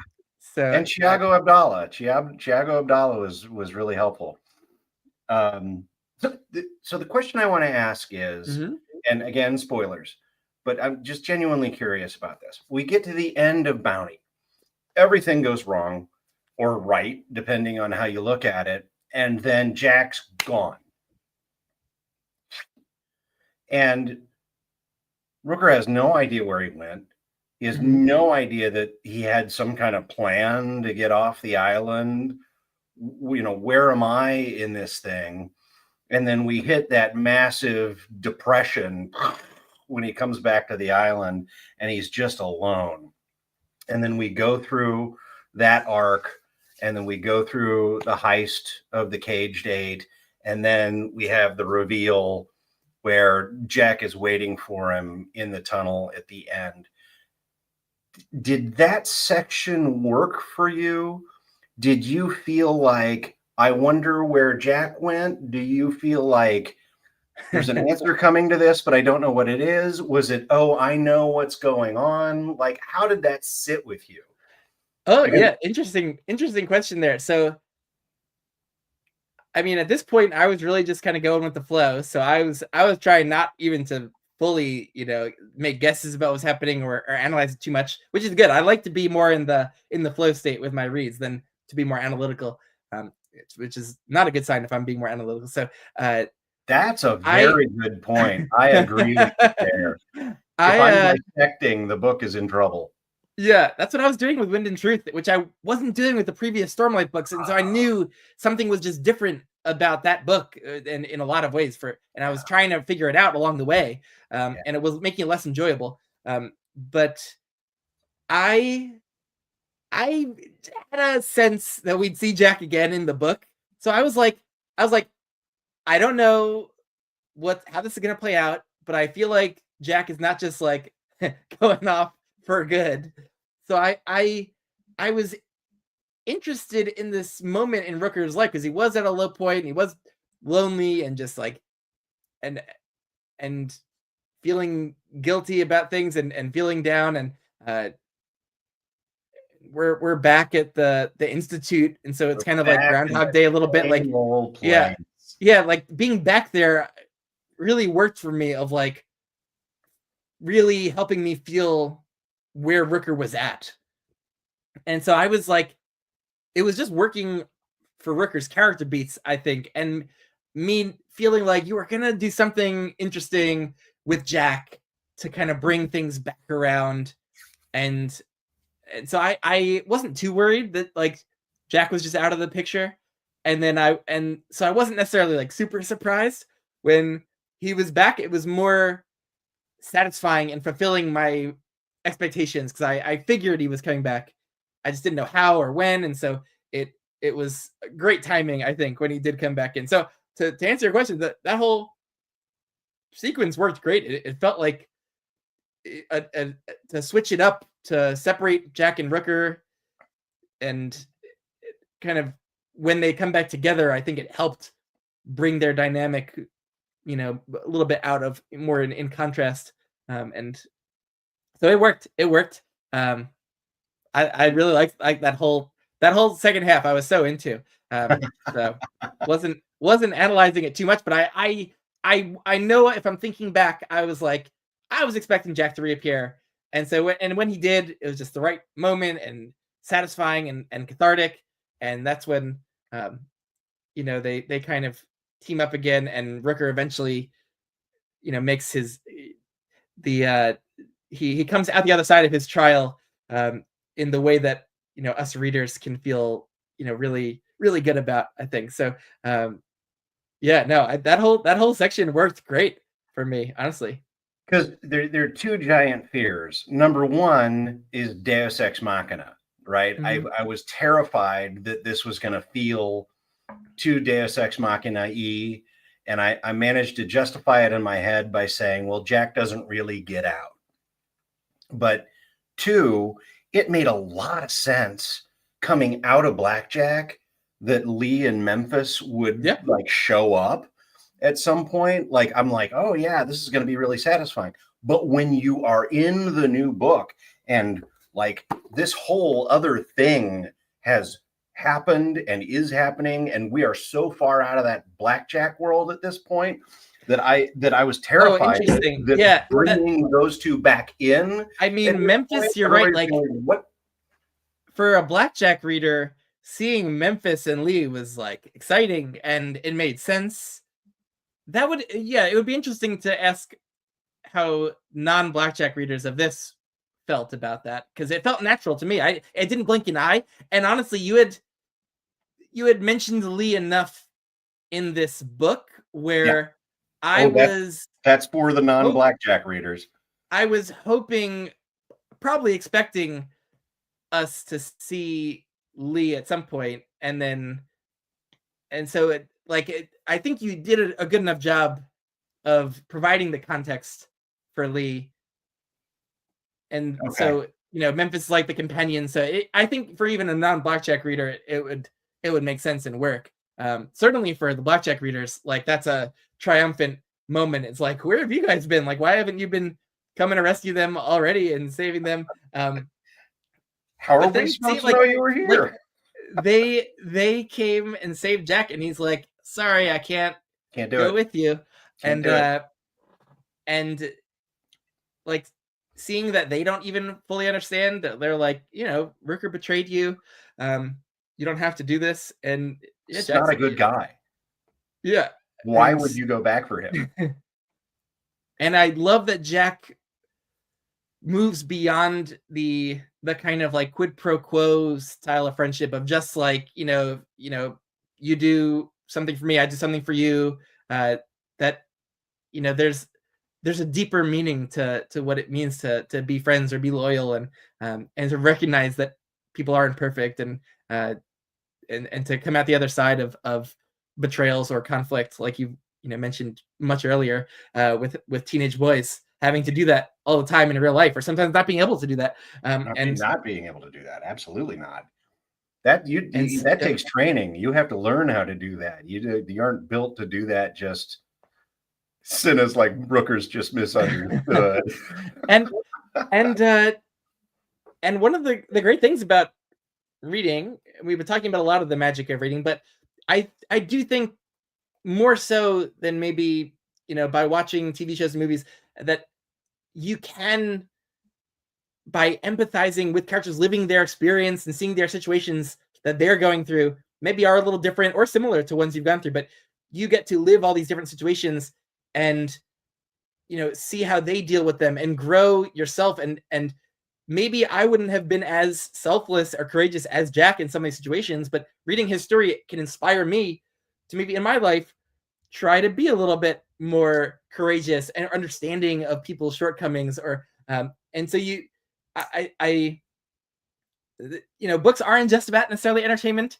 And certainly if the moralizing or lessons are hitting you over the head too much, that feels heavy-handed. But It is. I feel like you can feel really proud as the writer, narrator, and father of handing this to your son, and knowing that he might be learning really valuable life lessons that you've spent a life learning, and now we're able to translate. But if you just tell someone, if you just tell your friend, or you tell your son to be good to your friends, or like, it's not the same just telling them these lessons as kind of living them through these long drawn out stories that you can see the development build over time.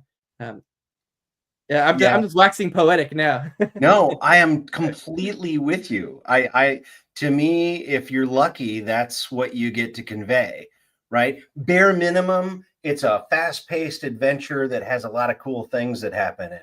If you get slightly better than that, you've got a character study that has some interesting points to make. Mm-hmm. If you do one step better than that, you learn something out of it. And to me, it's that, Rooker's been betrayed by every single person he's ever met. That's what he expects out of everyone else that he meets. That's who he has become, because that is the life that's around him. And as no matter how good his relationship gets to be with Jack, even during the Añejo scene, he wouldn't give up the Venture Brigand until Jack came back for Mm-hmm. him, right? Jack was gone. He had the ability to be out, and he came back. And that example of what a friend is and can do, which you have to be, right? You can't go through your life expecting somebody else to do that for you. If you want that done for you, you have to do it first. And that action by Jack gives Rooker the ability to give up the brigand at the end to save his life. Oh yeah, I love hearing that kind of articulated. It makes so much sense. And for Rooker, he just doesn't have an example of that before Jack. That's what Jasper to know that this is even possible between people, and to kind of transcend selfishness, and he, even before that moment at the end, like, you could see how he values. That's one of the great things about Rooker. Like, you could see he's conflicted about betraying Jack.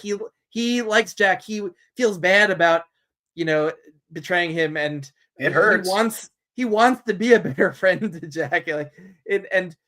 Like, but he can't be. So I love that he's this lovable rogue who has these positive qualities and inner conflicts, because they're the kind of character is more interesting to me than the one who is more two-dimensional, and is someone who was just like betraying Jack and treating Jack badly and not really feeling one way or another about it, and then they come to an understanding at the end. Like, there'd be less of that arc and growth, but seeing him conflicted and still go with his self-interest, betray Jack, serving his own ends. But it was so interesting, though, to see that he did feel bad about it, but he was still acting that way. And it wasn't until he saw Jack and as the example, and it was proven to him, like, what friends can be, that this is real, he realized he could grow and be something more and greater, and that came together beautifully at the end. It really did. So bravo, that comes through loud and clear. It's not a surprise that your son would come down and say, like, this is the best thing I've ever read. Here's a moment that I get to die with. That'll be, I'll keep that one in my heart until I'm dead. So congratulations. This is a wonderful book. I'll definitely just cannot sing its praises. That you like this. Yeah. I didn't hate book one, but it didn't capture me fully. It didn't get fully hooked me in. It's a thing. Yeah. But seeing that a lot of people, though, that I share a lot of the similar tastes with, like Josh and Esme, seeing their reactions to the whole trilogy gave me some confidence that there was more to latch onto here, and and so I'm so glad I stuck with it and gave book 2 a shot, because Me too. I'm fully on board and loving it, and very thankful that for your just effort and your creativity and your energy at putting into the narration and just as I'm not writing stories. I don't have this creative urge to write stories. I live off of the creative energies of others like you. So um you are just feeding me and enriching my soul.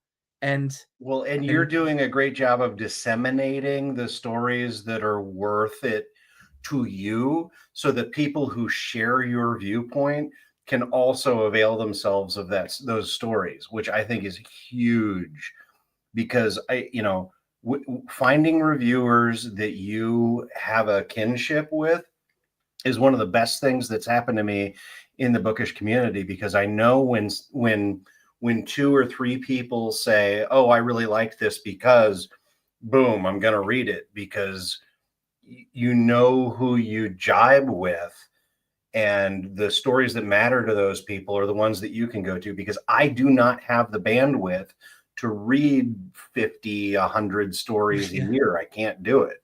Not if I want to write books. Not even if I didn't want to write books, man.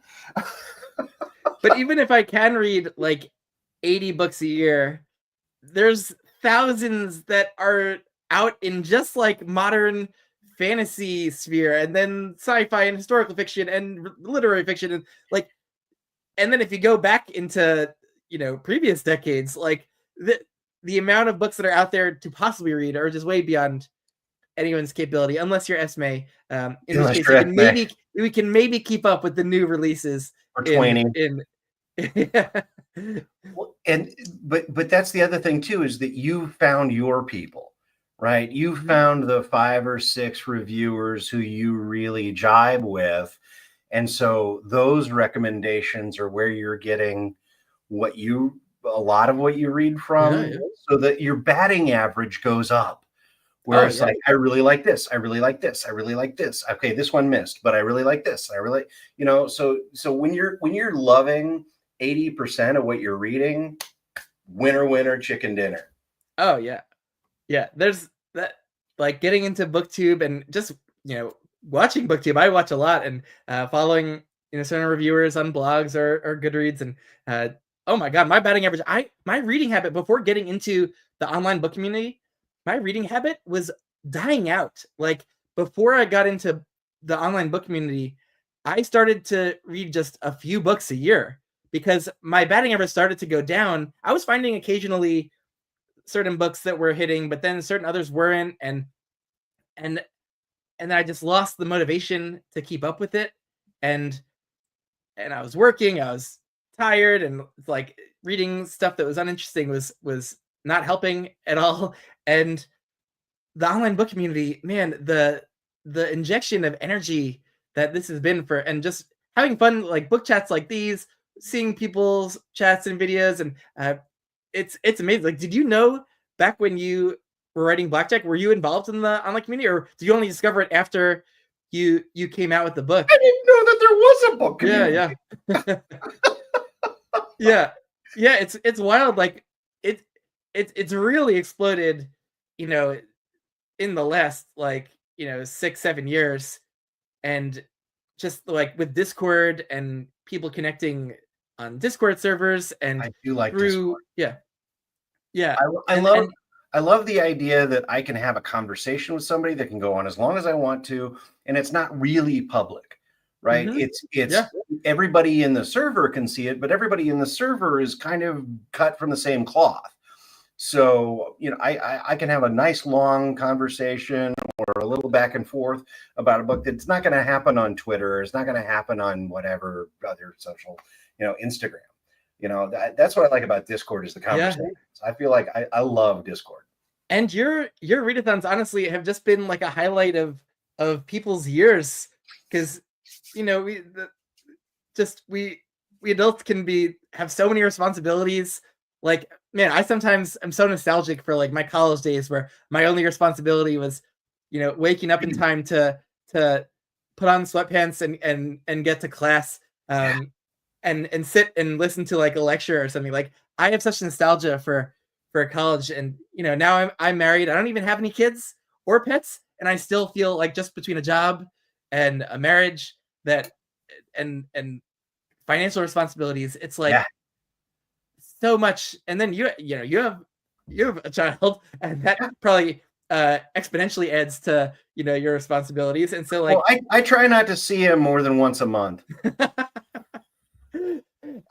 but like this online book community, whether it's booktube or readathons and Discord, it's this amazing outlet for us to find community, because we're all dispersed out and about, and to be able to engage in a hobby we love and find like-minded people and with the same passion and just have a little fun, and just be able to connect in little bits, and like when we have time. It's so easy on Discord to like to log in, see what people are saying for a few minutes, throw in a message, and like if that's all the time you have, you get in, you're out, and so yeah, I this has been such a jolt of community and positivity and great recommendations too. Like now I'm reading so much more because my batting average is way up. I'm loving almost everything I'm reading. I can't wait to get to the next new author, the next series, and so it's the TBR mountain that develops of being in this community is overwhelming. But I'd rather have that than and be excited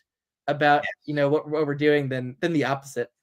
Well, and now you've got all of those beautiful books behind you, right? Yeah. And to a certain point, they're a little bit like trophies, right? It's like, I did this, I read this, I have the special edition of this. And there's a gratification that goes along with it. And it also does one of the things I love about I don't do it because I have to use this space for work. But one of the things that I love about booktubers in the books behind them is that you can kind of see what the stuff is that they like. Mm-hmm. They're doing a book review, or they're doing my top 10, or this is how my February was. Okay. And you can tune into that for a little bit, but you can also kind of scan the background and go, oh, is it all Malazan? Is it all King? Is it all John Gwynne? What's on there? Yeah, we got some Expanse down here. We got some Sun Eater, Stormlight, John Gwynne and Joe Abercrombie. We got some DCC, Adrian Tchaikovsky, Shadows of the Apt, Robin Hobb, the Robin Hobb Illustrated editions. I've got my Tchaikovsky and my Robin Hobb taken care of. I think I'm the wrong guy for Malazan because I don't think I'll make it through 10 books. Although I got to say, for Robin Hobb, I mean, Robin Hobb is the first person I have even considered reading 10 books of in a decade, right? Yeah. Just because the first 3 books, I thought Assassin's Apprentice was okay the first time I read it. And then I thought Assassin's Apprentice was a little bit better than okay the second time I read it. But I kept going because everybody said, and by the book 2 blew my face off. Right? Book 2 I thought was phenomenal. I thought book 3 was one of the weirdest things I've ever read in terms of that ending. I was like, I don't even know if I necessarily know what's going on. But okay, this is really interesting. And then I was like, you know what? Okay, let's go with Live Ships. And Live Ships is the best trilogy I've read, period. Maybe period. Yeah. So, like, I would have never gotten there without Madison and Josh and Philip Chase, or like everyone sings the praises, and I was a little intimidated also with that series because it is heavy. Also, it's very emotionally heavy, and I waited for years to continue after the first trilogy, and I finally took the plunge and was so glad because Live Ship was a masterpiece. And then you're not going to regret reading onward in the Fitz books because the next trilogy, incredible. The finale trilogy blew my mind. Like, she mastered the art of doing the right amount of introspection with her character, and like having a framing device also goes a long way to help with that. Great job. And what I love about Hobb, wow, we're spilling the bounds of the whole thing. No, but what I love about Hobb is that she manages to sneak introspection in on you without you realizing that she's doing it. because it's still moving forward while the introspection is happening, and I never get bored of the introspection while it's going on. Cinna has a saying Elder Empire. I don't know that one. Is that Will White? Possibly Will White, maybe. I did enjoy many of the Cradle books, but I think that's Will White, one of his epic fantasy series. But like discovering, like, Yeah, I would not. Right, the C series by Will White. Oh, nice. I was not hopeful that I would love Dungeon Crawler Carl. I have been reading a lot of epic fantasy, a lot of sci-fi, like lit RPG. The whole idea of it wasn't very appealing to me. No. And so but hearing the praises being sung by so many people of like, you know what, I'll give it a try. I'm hearing so much positivity. I'll give it a try. And then I was so hooked. I loved that this community just like gets the word out on certain things like Sun Eater or DCC, and then more and more people are discovering them, and then this larger kind of fan base builds up around it. And man, I was so skeptical that I would like lit RPG, and then I get into it and I'm like, now every book I'm like, give me more stats. I want the stats. I want the loot. I want the achievements. I do want the loot. I do want the loot. And what was great about that audiobook is that it was so funny throughout, and that narrator did such a phenomenal job of knocking out every punchline every time. The timing on that thing is yeah. And you only done the first one so far? I did the audiobook on the first one. I did visual read on 2 and 3. I don't think I've read 4 yet. Oh man, you're right at the part of this. You're right at the part of the series where I thought Dinniman just brought all the different ingredients together to like just make the series just sing for me. Like book 4 onward.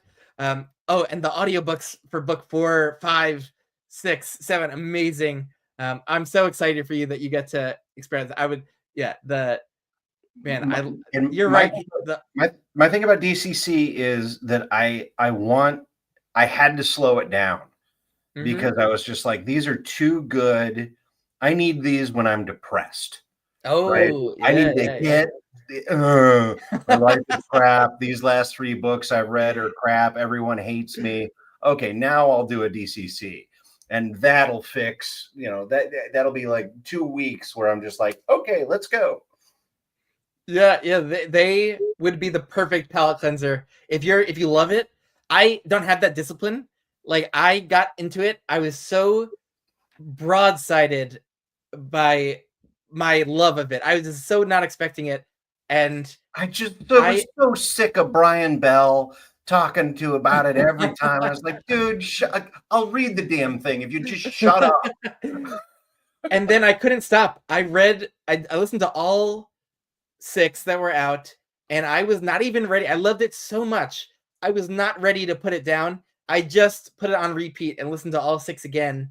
And I'd done it so quickly. It was only like a couple weeks. And so I spent maybe a month with it, with only that and nothing else. And I could see myself just if I'm in that mood that you're talking about of just I need something to buoy me, and I would just throw one of those audiobooks on, and it would make me happy. Because Jeff Hayes, you're right. But it's not just the narrator, actually. No. I've listened. I've tried since like discovering Jeff Hayes. I'm like, all right, let me go see some other audiobooks he's done, and it's amazing. Like some of the other stuff I tried of other authors, and even a previous book that Dinniman wrote, a kaiju battlefield surgeon, a lit RPG, it was not hitting the same way. But with the other authors, it was just not coming to life. And like Hayes wasn't even giving it the same amount of personality, even in some of those. The writing just wasn't providing the raw material for him. Whereas this Dinniman working, at the peak of his wit and emotional writing and talents, and then giving that to Hayes. It's the combination of the two. And Hayes is an unbelievable performer and sound engineer and the everything, but like it's the writing that's the thing. Yeah. And without that, It, like there'd be nothing. an actor cannot do a magnificent job with a crappy script. They'll be very attractive and they'll do the best that they can, but it's not going to sing. And but to me, the thing is the opposite. That the book was great and hilarious and weird and completely unexpected every step of the way. And the narrator should have stepped on his toe at some point and not quite gotten the comedy, or didn't hit the timing, or the, oh, we're going to do all these voices and it would have been too much. And it just bing. It was like an alloy. It was like two things coming together to create something stronger than themselves. Yeah. And man, you haven't met even some of his best character voices. I think you haven't even met yet. And they're gonna delight you, I think, as you meet them. But man, you're right about the timing, and Dinniman also is injecting that humor all along the way, but also interesting emotional beats and psychology, like even with like the AI character, like the way that Hayes voices that AI character, and Carl even, and there's so many different kind of like emotion, like different characters have such a different tone and timing, like Donut versus Carl. Like they're so different, and most audiobook narrators don't do that distinctive of voices. Like they'll change a little bit, but it'll still be more recognizably like their voice. Well, and he's doing a good job of using voice modulation technology a little bit. Like Lee in Trial of Rooker Flynn is me with a voice modulator, right? Wait, that was you? Oh, yeah, I thought you brought in a female voice actor for that. But what Dinniman does a great job. Sorry, what Matt does, whoever the audiobook narrator does a great job. Yeah, he doesn't overuse modulation, right? Because you can just put that in for every single character, and you would have something really interesting, but it wouldn't feel like you're being told the same story by the same guy. And he just uses it sparingly enough. He's got a little tiny bit of modulation on Donut, so he can get up high without having to get to where men can't get. And it's just awesome. It's so much fun to watch, because they don't over moisturize. What's really fascinating, thanks for humoring me for staying on for so long. I've listened to a few dramatic audio books where there's like a full cast, or a lot of actors voicing maybe just one character or a few characters, and that did not work nearly as well for me as single narrated books. Like even with the narrators that don't distinguish their voice as much as Jeff Hayes does for different characters, I find I like a single vocal artist with their interpretation. Like I find the hearing the different voices takes me out of the story and feels disjointed. Yep. And I love actually the single narrator voicing all the different characters, even if they are a little bit similar. It keeps me immersed, actually. Interestingly, I don't know if that's the same for everyone, but I completely agree with you. And the reason I think I agree with you is because once you start getting multiple different performers, you get what starts to feel like a radio play, or just a stage play. And I'm just hearing the stage play happen, and it doesn't work as well as having that through line. You're right. It feels like you're going further and further away from the kind of experience of a book, of like a single narrator for a book. It feels very much to me just one like variety of reading. It's like I feel like I'm reading a book just orally, like just in a different format. But it feels I often go from reading a book like in sitting down to going on a walk outside with the audiobook. I'll read in print, I'll put on the audiobook, it'll be the same book, I'll just pick up from where I left off. And it to me is very natural going from just audiobook to reading, and it feels very much like the same medium that I'm experiencing, just presented in a different way. But I think you're right. The full cast, it does almost translate it further from the medium of a book to something that is a different artistic medium altogether. Now I'm participating in a production of book X, right? Now I have those other 15 thumbs that I talked about in movies that are involved in it that are Yeah. kind of slowly breaking it away from a through line. Yep. That's fascinating, man. I have not really talked through this, but one thing I love about book chatting, or even just like making a wrap up video or a review, is I don't script things.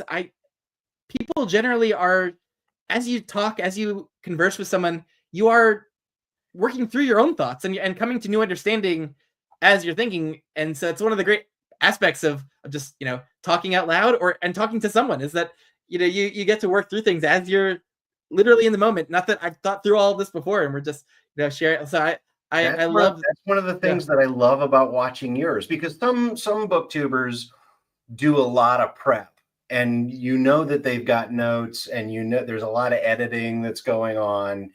And but with you, it's like you're watching the gears turn, and it's like tick, tick, tick, tick, tick, tick, tick, this is what I thought. And that to me is a ton of fun, because I mean that's how I come to terms with books when I'm done with them. And it's just like, yeah, okay. So I mean, I didn't. So like the questions that you posed to me about the book, like they definitely put me on the spot, because I didn't think through those types of things before we came on. So like they made me even a little nervous. I'm like, okay, like let me make sure I can think about this and have a thought here. Because and then talking it through, like about the tunnel scene, was fun. And like this type of interaction too, where I get to speak to the author, it's so special. It's not anything in human history that most people would have been able to experience with the books they read. For authors to be able to talk to the reader and to ask them how they felt about it.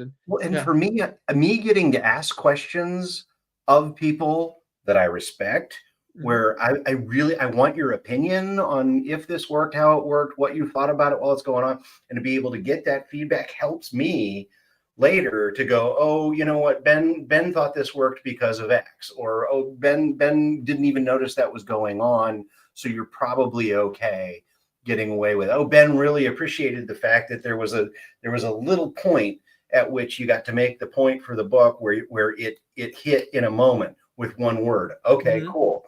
So that just makes me a better writer. So, that to me is worth its weight in gold.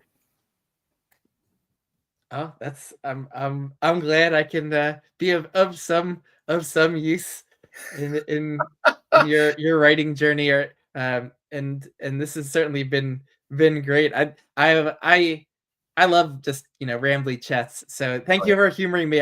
I'll probably get to bed soon here. But this was a blast. I'm so glad that just I got to speak with you after loving Trial of Rooker Flynn. It brought such a light to my weekend as I was going through it, and I mean all last week, honestly. But I really dug into the kind of final act over, and just really binged the book a little bit over the weekend, and gave me lots of joy over the weekend. And like I said, I mean, I was 100% convinced I will never get Ben. I will never get him in the boat. You did. You did. It was great success. Trial. I was like, this is really good. I was like, are you kidding? You did. You got me.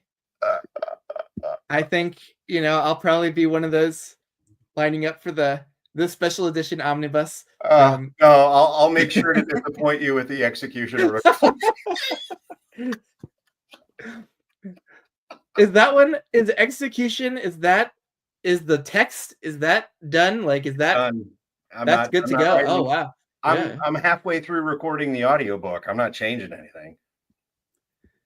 Oh wow! By the way, I've done a lot of live streams, and this is, I kid you not, Cinepom, if that's how you pronounce your name. Yeah, Cinna. This is the first super chat I have received. This is a landmark moment in the channel. I've been going for a few years, and this is great. This thank you so much for that. That's very generous, very, very generous, and just thank you. And thank you for being along on the chat. I'm glad you've enjoyed it. And Yeah, just thank you so much. Welcome to the channel. So glad you've enjoyed the chat. Thank you See, so much. teammates for the readathon. We're together, man. Yeah. Oh, I love also being on your team for the readathon. I love how, I have not won the readathon yet, and I'm feeling good about. You put in a mighty effort as captain. You did a Yeah, great job as a captain.